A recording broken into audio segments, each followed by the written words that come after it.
Avec nous en direct sur ce plateau, Maurice Signolet, bonjour. Bonjour. Merci d'être en direct avec nous sur ce plateau pour réagir à ce qui se passe à Marseille. On va voir dans un instant les images de Champigny. Quel est votre premier regard sur tout ça? Est-ce qu'il y a plus de violence? Est-ce qu'on en parle plus? Ou est-ce qu'on est dans un état d'ensauvagement?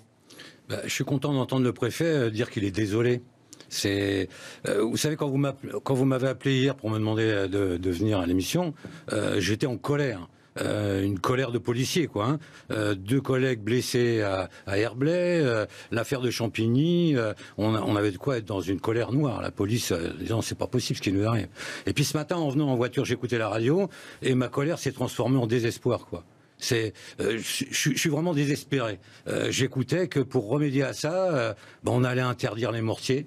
J'ai entendu Marlène Schiappa dire qu'on allait proposer aux jeunes un emploi pour éviter d'aller vendre de la drogue, etc. Tout ça est désespérant. Mais vous, ancien commissaire, vous vous dites tout ça, c'est pas la bonne solution. Mais non, c'est pas la bonne solution. On est sur un tsunami et on est en train de se demander comment on va faire de la planche à voile. C'est exactement ça. Ça fait 30 ans qu'on n'arrête pas de dire que la situation est absolument explosive, que la délinquance explose et on a des espèces on met des cautères sur une jambe de bois. C'est absolument déplorable. C'est-à-dire qu'interdire, comme l'a proposé hier soir le ministre, interdire par exemple ces mortiers d'artifice, c'est pas une bonne idée. Mais c'est désespérant. C'est désespérant? Oui, pour moi c'est désespérant. Si on en reste à ces mesurettes-là, je vous dis, on va rester sur un tsunami et puis on va essayer de faire du surf dessus. On n'en sortira pas. Il y a un problème civilisationnel qui prend beaucoup plus d'ampleur. Oui, il faut prendre des mesures vite, il faut prendre des mesures là. Et le problème de génération, on ne va pas le régler en... La mesure simple, c'est la réhabilitation de la sanction. C'est tout, réhabiliter. Frapper plus fort. Réhabiliter la sanction. Voilà, c'est comme ça que vous aurez un vivre ensemble, ou tout du moins un destin commun. C'est-à-dire que les gens sauront qu'il y a des choses. Victor Hugo disait et construisez des écoles, vous viderez les prisons. Aujourd'hui, c'est l'inverse. Construisez des prisons et vous remplirez les écoles. C'est ça. Il faut avoir une dimension presque philosophique, politique. Si on va encore retomber dans ces mêmes travers, les syndicats vont demander de l'argent, des voitures supplémentaires, etc. On n'en sortira jamais. Alors, on sera avec un syndicaliste, Stanislas Godon, dans un instant. Auparavant, je vous propose de regarder les images de ce week-end. Elles sont incroyables, ces images. Elles ont fait la une de tous les journaux de 20h. Zapping. Une pluie de mortiers d'artifice. Mais quelle merde! Le bâtiment ciblé abrite un commissariat de police. Champigny au bois l'abbé. Réveillé par le bruit, cet habitant filme. Et ghetto. On aperçoit en bas à gauche plusieurs hommes vêtus de noir tirés en continu, jusque sous les vitres des voisins, obligés de se calfeutrer. Toutes mes vitres, elles ont tremblé, le sol, tout a tremblé, et puis on ne peut pas fermer l'œil. C'est insupportable. Franchement, moi j'ai peur pour ma vie. L'attaque a eu lieu peu avant minuit hier soir à Champigny-sur-Marne, au sud-est de Paris. Deux policiers sont en pause à l'extérieur du commissariat. Plusieurs individus armés de barres de fer s'en prennent au véhicule et menacent les deux agents qui réussissent in extremis à se réfugier à l'intérieur. Les vitres brisées, une porte défoncée à coups de barres de fer. Les assaillants ont aussi lancé de petites boules de pétanque. Aucun policier n'a été blessé, mais l'écœurement est dans toute leur bouche. On constate une haine anti-flic qui monte de plus en plus, avec des actes atroces. Les jeunes qui sont venus là, c'était pas pour blesser des collègues, c'était pour tuer, c'est des tirs de mortier. Écœurement partagé par les habitants du quartier.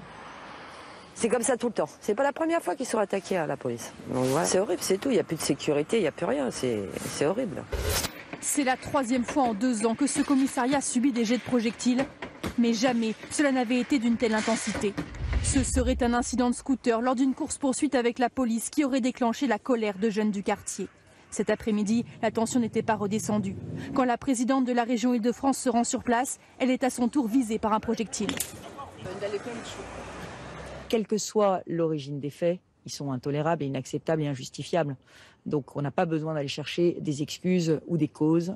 Il s'agit aujourd'hui de sanctionner et il s'agit aussi de sécuriser et le commissariat et les habitants. Le ministre de l'Intérieur a fermement condamné l'attaque. Les petits caïds n'impressionnent personne et ne décourageront pas notre travail de lutte contre les stupéfiants. Sur cette vidéo, on voit les agresseurs prendre la fuite et s'éparpiller à travers les barres d'immeubles de la cité. Les enquêteurs multiplient aujourd'hui les prélèvements pour tenter de les identifier. Alors, Maurice Signolet, ancien commissaire, est toujours en direct avec nous sur ce plateau. On est également en duplex avec Stanislas Godon, qui est délégué général Alliance Police. Bonjour Stanislas Godon, merci d'être avec nous. Les images sont incroyables, elles sont choquantes, elles sont révoltantes, on est tous d'accord. Mais que faire aujourd'hui pour que ça ne recommence pas ? Eh bien écoutez, ces images, elles vous ont choqué, mais nous, on les vit depuis des mois. Rappelez-vous, pendant les 2 mois de confinement, les collègues en patrouille, en véhicule, ont subi exactement les mêmes attaques au mortier. Et puis là, c'est un commissariat qui est attaqué, où 2 collègues ont eu juste le temps de se réfugier dans le sas. Et heureusement, il n'y a pas eu de blessés dans nos rangs. Que faut-il faire ? Il faut d'abord rétablir l'autorité de l'État, le respect notamment de l'uniforme de mes collègues.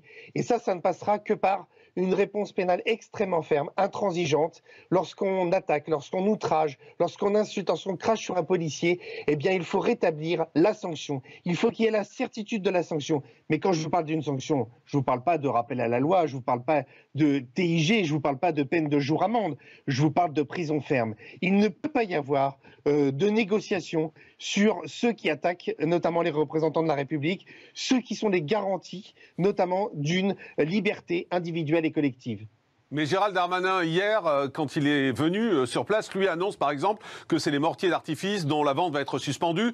C'est ridicule, ça a mis en colère Maurice Signolet qui est avec nous sur ce plateau, ancien commissaire, qui disait mais c'est ridicule, c'est pas ça le problème. Est-ce que vous êtes d'accord avec lui ?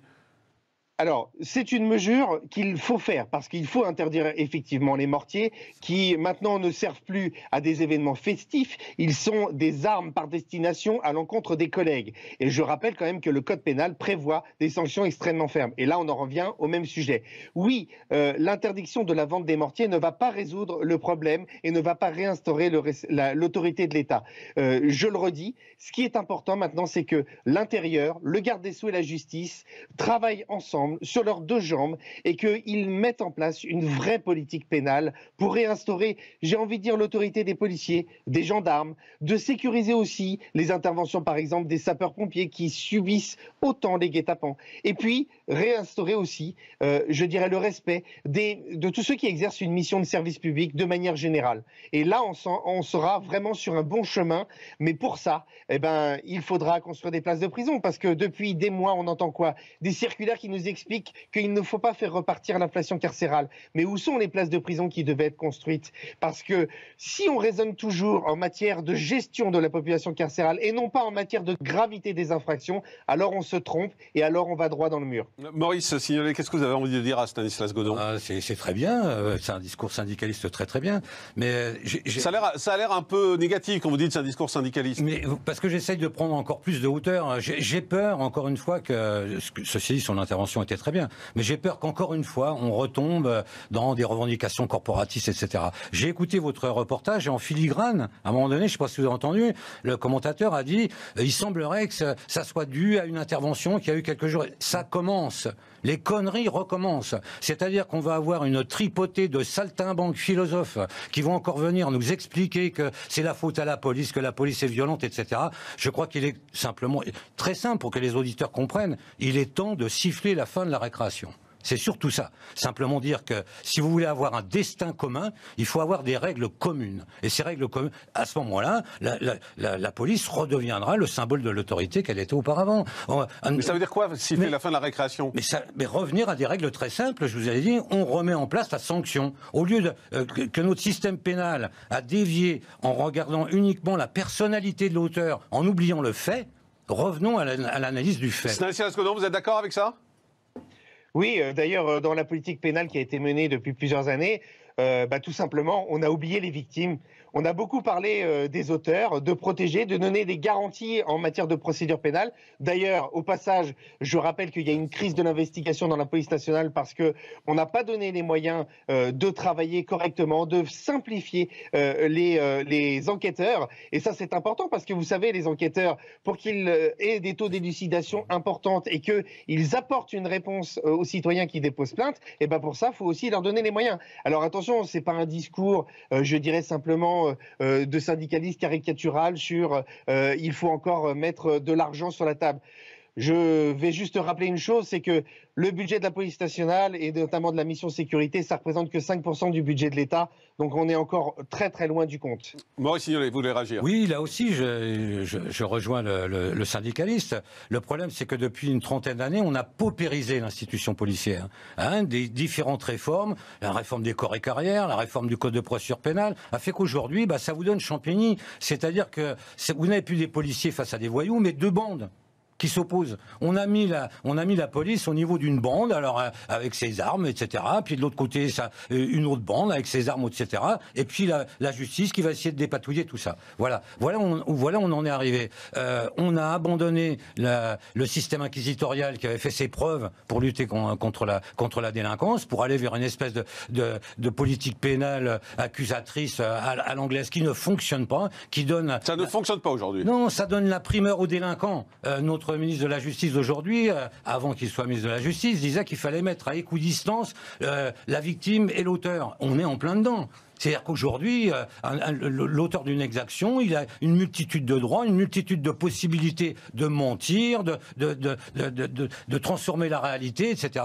Et face à ça, vous avez des policiers qui sont devenus des espèces de manutentionnaires. Voilà, c'est tout. Merci Stanislas Godon. Merci beaucoup d'avoir été en direct avec nous, délégué général Alliance Police. On va écouter maintenant Gérald Darmanin qui était cette nuit à Champigny. Le ministre de l'Intérieur s'est rendu sur place. Écoutez bien ce qu'il dit, Maurice Signolet, puis vous allez réagir juste après. Je suis venu ce soir à Champigny d'abord pour saluer les policiers nationaux de ce commissariat de Champigny, pour dire que nous avons tous été extrêmement choqués des images que nous avons vues, de dire à monsieur le maire, à monsieur le député, au commissaire et à ses hommes. Vous dire que c'est pas n'importe quel symbole qui a été attaqué, c'est un commissariat de police, c'est pas la première fois qu'il est attaqué. Et il est attaqué parce qu'il y a une guerre de territoire sur le sol de la République, et parce que nous sommes en reconquête, parce que nous imposons la présence de la police partout et en tout lieu, qui doit notamment lutter contre les trafics de stupéfiants, qui doit faire son travail. Il y a des gens coordonnés, des caïds, des voyous qui essayent d'impressionner la République. Et je suis venu vous dire ce soir, je suis venu dire à tous ceux qui essayent de tester la République qu'ils ne gagneront pas. Voilà, vous l'entendez ce discours ou pas? Oui, est-ce que vous avez retenu quelque chose? Moi, personnellement, non. Je me souviens d'un prestigieux ministre de l'Intérieur, en même temps président du Conseil, Georges Clemenceau, qui disait « Le devoir d'un gouvernement, c'est de faire en sorte que les honnêtes gens soient en paix, que les autres ne le soient pas. » Oui, c'est très court et tout le monde le comprend. Voilà le rôle d'un gouvernement, c'est de faire en sorte que les honnêtes gens soient en paix et que les autres ne soient pas en paix. Voilà. On va rejoindre Éric Revel.